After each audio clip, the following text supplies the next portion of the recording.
Brittney Griner just called Caitlin Clark a trash effing white girl. Caitlin Clark has been picked on and abused ever since she entered the league in 2024, and now Brittney Griner is joining. The WNBA stands at a pivotal crossroads amid growing calls for the league to investigate Atlanta Dream center Brittney Griner following a controversial incident involving Indiana Fever star Caitlin Clark.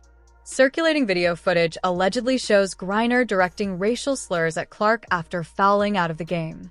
The league's silence has become increasingly glaring, particularly when compared to its swift and decisive responses to previous controversies involving Clark and interactions with opposing fans.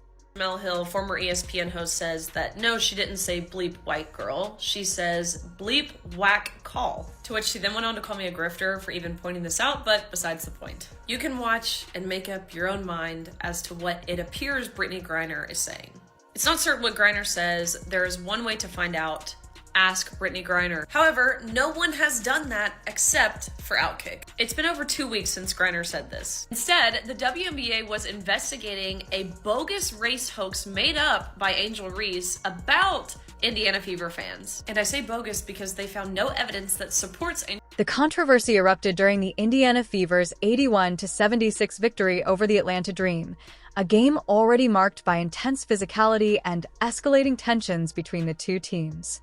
In the second half, Brittney Griner committed her sixth foul, effectively ending her night. Cameras captured her walking off the court with visible frustration and disappointment. Lip readers and social media analysts quickly pointed out what appeared to be Griner calling Clark trash, followed by what many interpreted as effing white girl. After she fouled out, she decided to take her anger and frustration out on Caitlin Clark.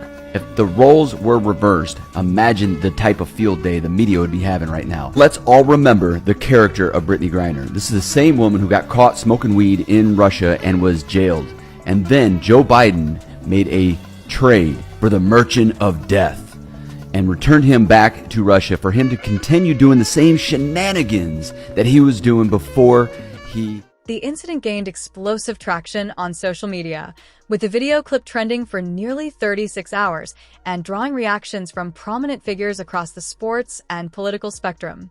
The timing of the incident was especially significant, given the broader context of Caitlin Clark's rookie season and the unprecedented attention she has brought to women's basketball. Before she ever came along, there were a lot of outstanding basketball players who happened to be black females that was doing their thing on the WNBA level. And they never got this kind of shine. This girl, the Golden Goose, comes along and she wreaks havoc. She's the Rookie of the Year. She's fourth in the league in MVP voting. Fourth in the league, her rookie year. Wow. Outstanding. Clark's impact on WNBA viewership has been nothing short of revolutionary. Games featuring the former Iowa star have averaged 1.178 million viewers, compared to just 394,000 for games without her, an astonishing 199% gap. This disparity underscores just how vital Clark has become to the league's commercial success and growing mainstream relevance. So news just came out. Ratings are higher than it's ever been for the WNBA. Yeah. Congrats to Caitlin Clark. It's crazy how that works. I mean, you know, what are you going to do? Proof's in the pudding, kind Get a girl out of Iowa. Exactly. Who can pull up from the state next door. Yeah. And light up an entire arena, every arena. Griner's on-court behavior throughout the season has raised growing concerns about player conduct and league oversight. Her physical play against Clark in previous matchups has been viewed by many as unnecessarily aggressive, especially considering the two play different positions.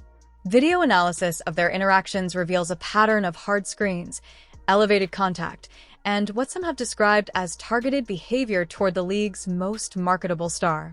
I've said many times that Caitlin Clark got roughed up repeatedly by defenders throughout her rookie year last year. It was attempted bullying, trying to break her spirit, intimidate her, put her in her place, get even with her for all the attention she was getting.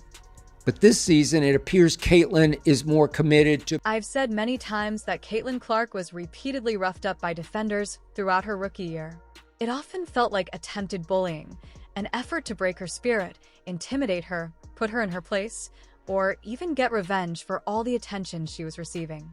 But this season, Caitlin seems more committed than ever. The most recent game between the Indiana Fever and the Atlanta Dream featured multiple instances of chippy, physical play. Brittney Griner picked up fouls at a concerning rate before ultimately fouling out of the contest. Basketball analysts have noted that Griner's foul rate in games involving Clark significantly exceeds her season average, raising serious questions about poor game management or possible intentional targeting of the rookie sensation. This pattern becomes even more troubling when viewed alongside the alleged verbal incident, painting a picture of sustained hostility toward a player who has single-handedly elevated the profile of women's professional basketball.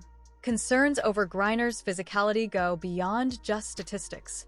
Multiple video reviews have shown her engaging in what could reasonably be considered excessive contact, elevated screens, unnecessary body bumps, and extended physical pressure that go well beyond standard play. While physicality is certainly part of professional basketball, the consistency and apparent targeting in these interactions have led many to question whether the behavior crosses into unsportsmanlike conduct. Just watch some of these plays. Look at how Griner physically grabs and pressures Clark, pushing her, applying constant contact. Even Ryan Howard is playing her extremely close. Now, granted, Caitlin has clearly been in the weight room this season, but let's be honest, there's only so much physical abuse a body can take. Perhaps the most damaging aspect of this entire controversy has been the WNBA's starkly different response when compared to other investigations involving Clark. Just weeks before the Griner incident, the league launched a comprehensive investigation into claims that Indiana Fever fans directed racist chants toward Chicago Sky forward Angel Reese.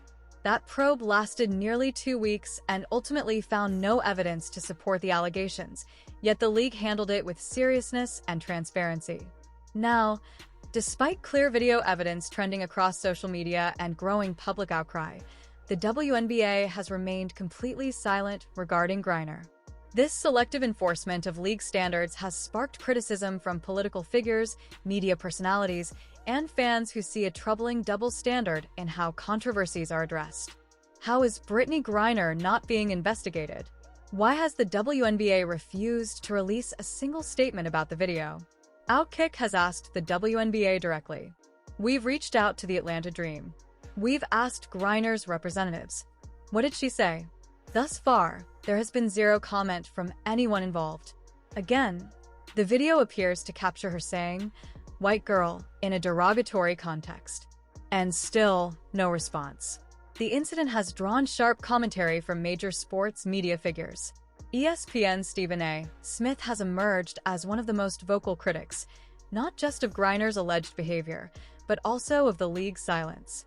Smith, a consistent advocate for acknowledging Caitlin Clark's transformative impact, has expressed frustration with what he views as resentment from veteran players and league insiders. His analysis has zeroed in on the economic stakes. Clark is not just another rookie. She is the engine powering a surge in WNBA viewership and revenue. Smith highlighted that Clark's most recent game before her injury drew a staggering 2.22 million viewers on CBS, making it the second most watched WNBA game ever on the network. Other media voices have echoed similar concerns.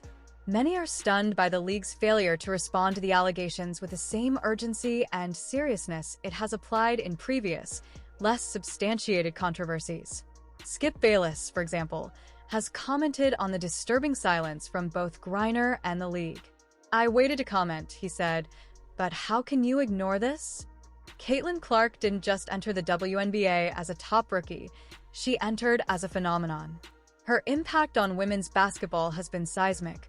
Record-breaking TV viewership, sold-out arenas, national debates, and an economic jolt the league has never seen before. But with that spotlight has come intense, sometimes hostile physical play, and a troubling pattern of targeted aggression. Throughout her young WNBA career, Clark has absorbed a level of contact from defenders that borders on punitive.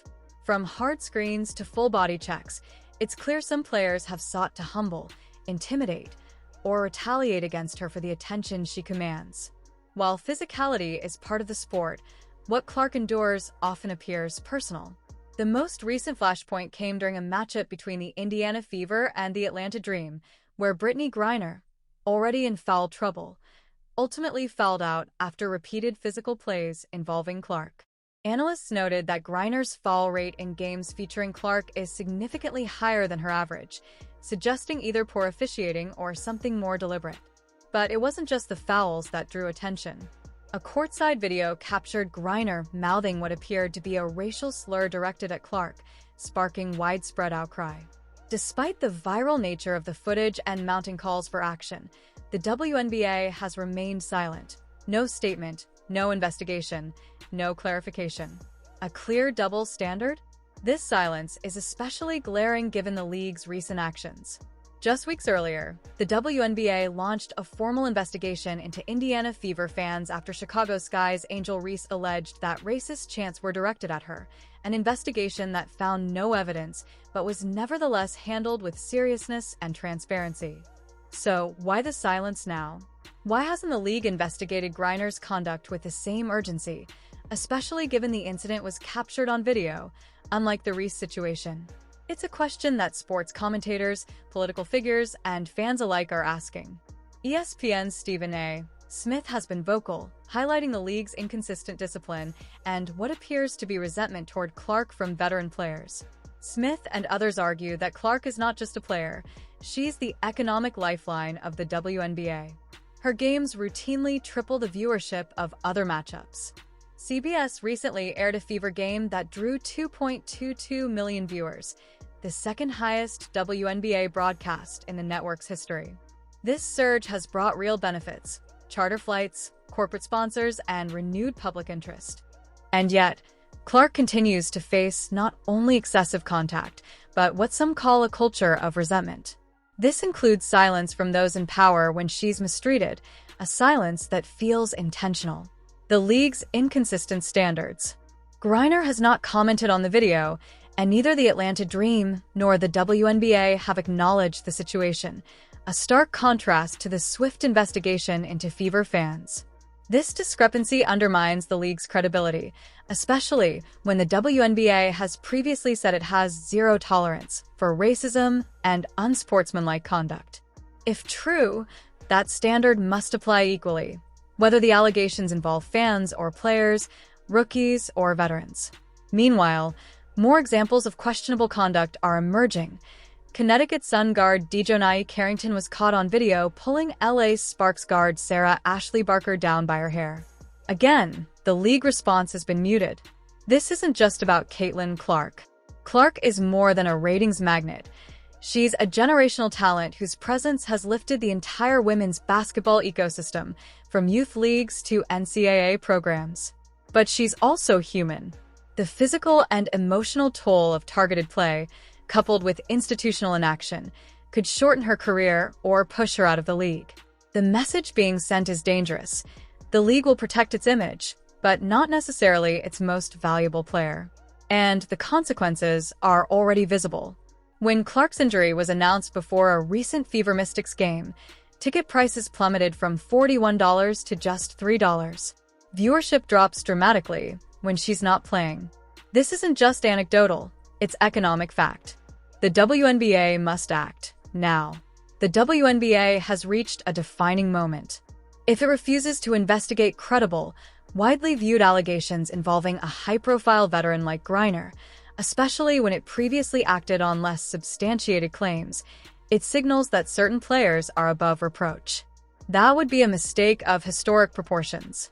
A fair investigation would include interviews with all players involved, including Griner and Clark, review of game footage for patterns of excessive or targeted physical play, statements from officials, teammates, and arena personnel, a formal league response acknowledging the public outcry. If the league can investigate fans for something they didn't do, it must investigate a player when there's compelling video evidence. What's at stake? The WNBA has always marketed itself as a progressive, principled league. But principles are tested not when they're easy to uphold, but when they're inconvenient. Failing to act risks alienating the new fan base Clark has brought, undermining the trust of corporate sponsors, and suggesting that league conduct policies are applied unevenly. The world is watching. And what the WNBA does next will determine whether it solidifies its long-awaited breakthrough, or lets bias, silence, and inconsistency destroy the very momentum it has worked so hard to build.